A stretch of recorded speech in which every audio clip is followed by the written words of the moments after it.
Okay, welcome to this episode of Driveway Mechanics. I'm standing right outside my workshop here at my home, and I just got recently licensed as a ham radio operator, and I've decided to go with my first Mobil unit as my first radio. This particular one is a pretty easy to use operator radio. I've been told it's pretty good for first timers like me. I wanted something a little bit more better than a handheld at 5 watts. So without spending a ton of money into the hobby right now, this is probably the way to go with a Mobil in my '05 Chevy Silverado. This model is the FT7900 RE, and it is a 2 meter, 70 centimeter VHF UHF dual band transceiver. I'll go ahead and I'll give you a quick show what I did to get this installed. This is what I've got so far. I already went ahead and I've mocked up a bracket under my CB radio. I've been a CB radio operator for years now, being a tractor trailer driver. I'm going to use a separation kit for this radio, and I mounted just the head. I went ahead and I mocked up brackets on my pedestal mount here from Ram. It's a Ram pedestal mount. Great little mounting unit for those who have limited dash space. It's mounted right to the tranny hump. I have a 2005 Chevy Silverado, and let me pan out over my dash. As you can see, there's not a lot of room. You've got the airbag all over this area, so I can't do anything with that. You got a vent right next to that, the glove box. You've got, the HVAC and the radio cubby. Everything's so tight together. There's a cubby down there, ashtray, a couple cigarette lighters. The shifter in the dash. So I've got really no room for expansion without making it look like a giant wart on the dash itself underneath. I really didn't want it hanging underneath the dash. So even before with the CB radio, I went ahead and I got this pedestal mount from Ram. Let me show you a side view of that mount, because it worked out pretty well. Had this not been a manual transmission, I could have centered it more on the hump. The installation of the CB and the Yaesu do not interfere with this shifter at all. I've got full movement through all the gears, and the CB doesn't even touch the boot itself, so it worked out pretty good. Okay, here's a quick view of that Ram pedestal mount. I've got it secured right to the floor here. Works great. You can actually see the shifter boot for the transmission here. Like I said, it's not in the way. The bracket for the CB, it's sitting on top of the mount. And here's the bracket I fabricated up. I just went ahead and fabricated it, and the head for the Yaesu is right here. You can see the mic going right in here, and the frequency selector right there. So sits real good. Sits underneath it. It's only the width between my fingers, and I think it'll work out nice for my application. You guys mount it as you want. Like I said, I'm not really a big fan of mounting stuff on the dash and looking like a giant wart. Alright, one of the biggest obstacles on this Chevy Silverado project always seems to be running power or cables through the firewall. Most of you know on these 4x4s, the firewall is not only hard to access, but some of their insulation and the mats and the carpeting are just in the way, and it's a real pain in the ass to try to get it through. But what I recently just found out here, and I'll show you, is on mine, the clutch pedals right here, and just to the left you're going to see the fuse blocks here underneath here. I've actually moved it. There's 2 clips right there. There's one there and one on the other side. If you move this out of the way, alright, right there, it's tight still.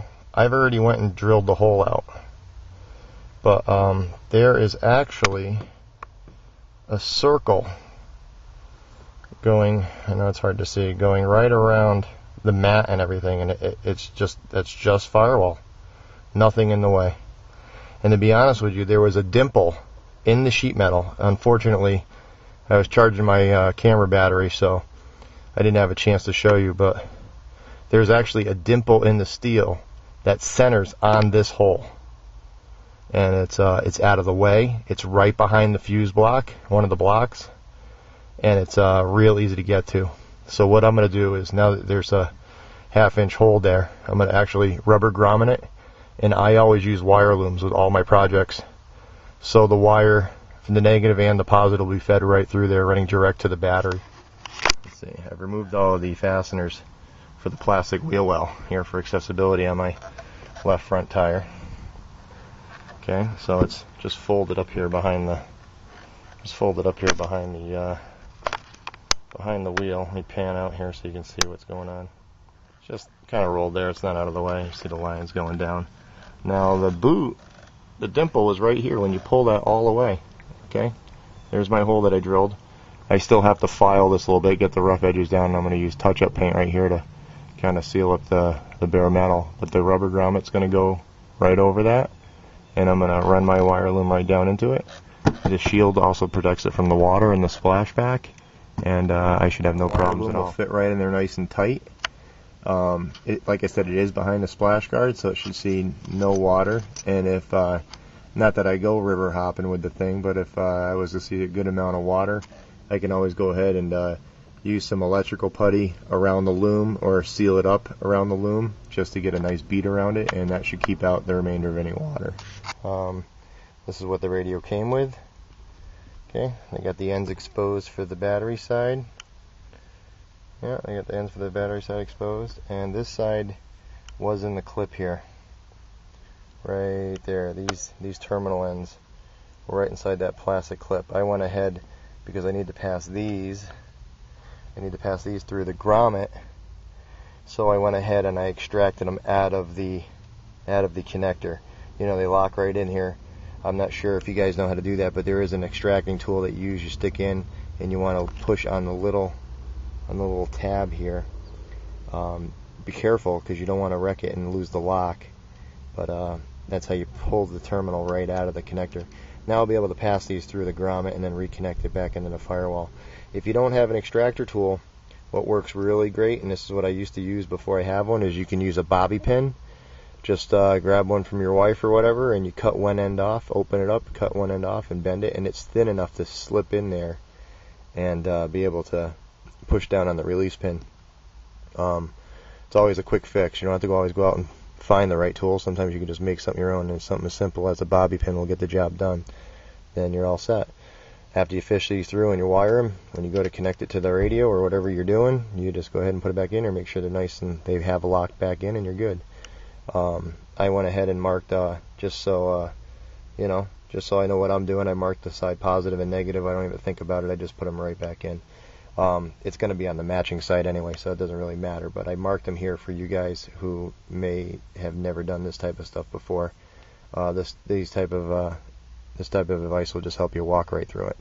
All right, so there you go. And definitely spend the money. Go get yourself some wire loom. It'll protect the wires. You don't want any chafing. The factory uses this type of stuff, the wire looms, for your harnesses, so they don't chafe and cut and cause shorts and fires. The last thing you want is a car fire or a truck fire from your vehicle because you install the wire wrong, and it's led to chafing and chipping and splitting.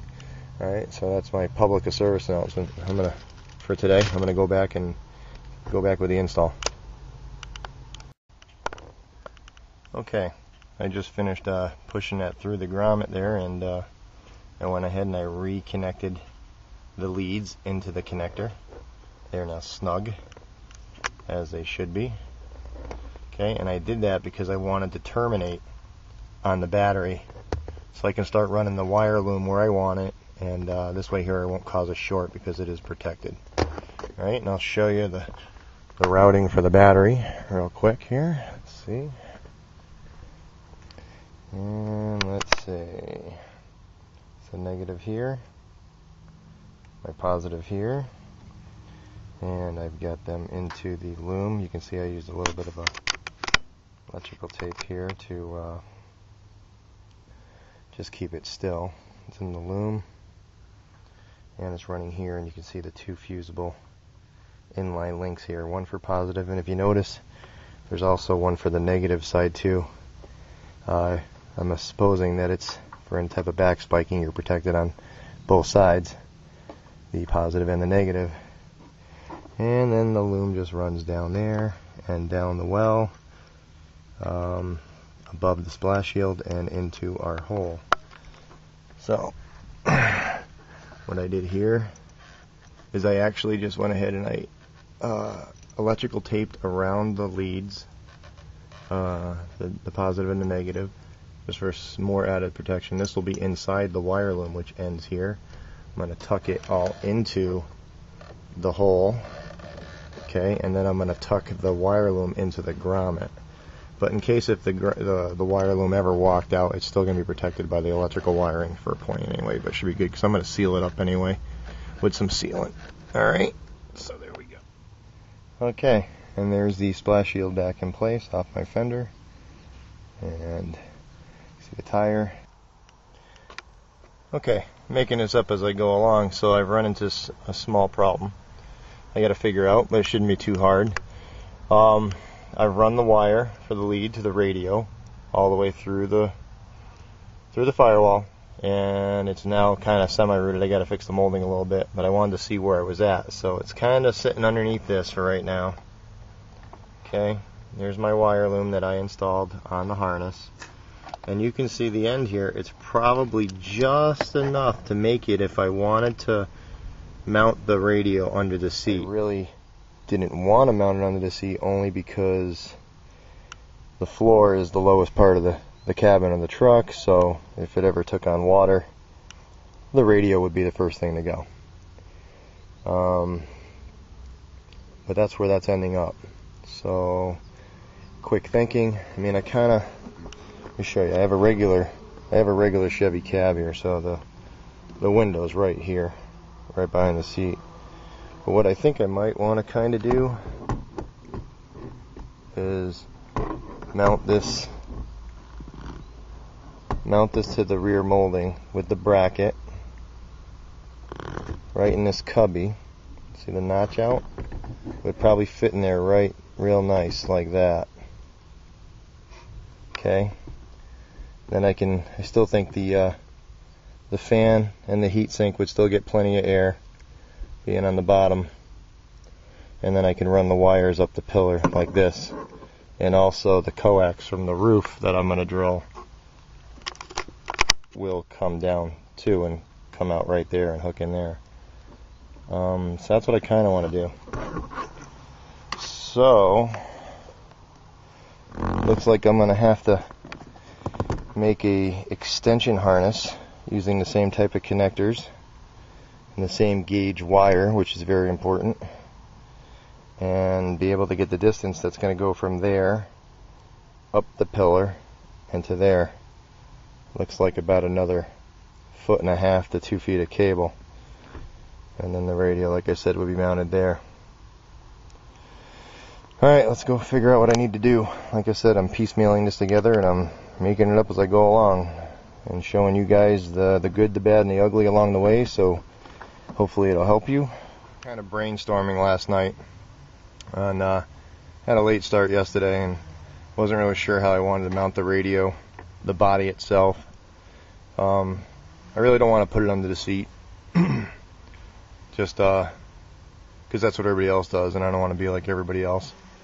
But more importantly, just because in case if I ever take on water or whatever, if the truck ever develops a water leak, then it fills up the floorboards and then the radio is going to get touched. So here's what I'm going to kind of do. Alright, this is a factory cover to a child restraint. It's on the back of the truck. You can see there's the back of the truck.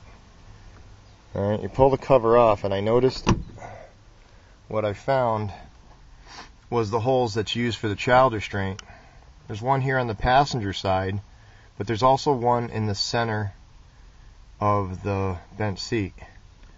So what I've done, it looks just like this, but what I've done is if you pan over to the other side here, I've actually mounted the bracket using toggle bolts, because there's a cavity in there. You can actually see the cavity is about 2.5 inches deep, and I went ahead and I used one single toggle bolt to secure that bracket, which is going to hold the 2 meter 70 centimeter Yaesu 7900 that I bought. You're probably wondering why it only has one bolt. Well, it has one toggle, so you probably think it would swivel around. I got around that by putting some Velcro strips on the back. Now the Velcro is not really designed to hold up the unit because it is kind of heavy. However, with the toggle bolt in place, the Velcro that's attached to the bracket and to the plastic piece will kind of give it a little bit of a, it'll restrict left and right swing movement so it won't spin around like a top.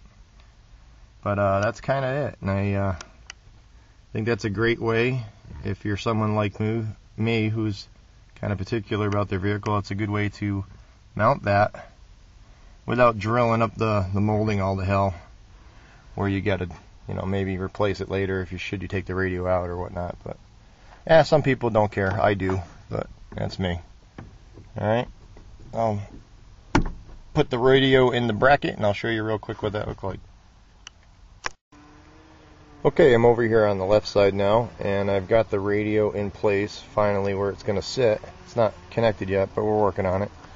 It's right behind the center of the 60/40 split bench, and I'll see if I can get in here a little better for you. There it's sitting right there, using that child restraint cavity in there, and that is actually held up by not drilling into the truck, by using the toggle bolts. And I still have yet to connect it, and I still have yet to do my antenna, but it's been raining off and on, so I'm really kind of wondering if I'm doing this part today. Right now the rain seems to be holding off, but yeah, it's been threatening all day, so I don't know what's going on there, but at least I've got as much done as I can do. I'll be back on the road trucking tomorrow, so God only knows when I'll get a chance to do more of this. I'm going to have to make up the extension piece here to here, run it all through here, and I'll probably, once I get the wire and stuff, I'll probably go ahead and use some Anderson power poles to connect that. I thought I had a couple extra of these in my workshop that I would have just been able to make a harness real quick today, and everything would have been fine and hunky-dory. I do not have those. So if I got to go out and buy something anyway, I might as well go out and use the Anderson power poles and make a new harness for myself. But that's it. There you go. Let's see if I can get a top view. Okay. That's what you got.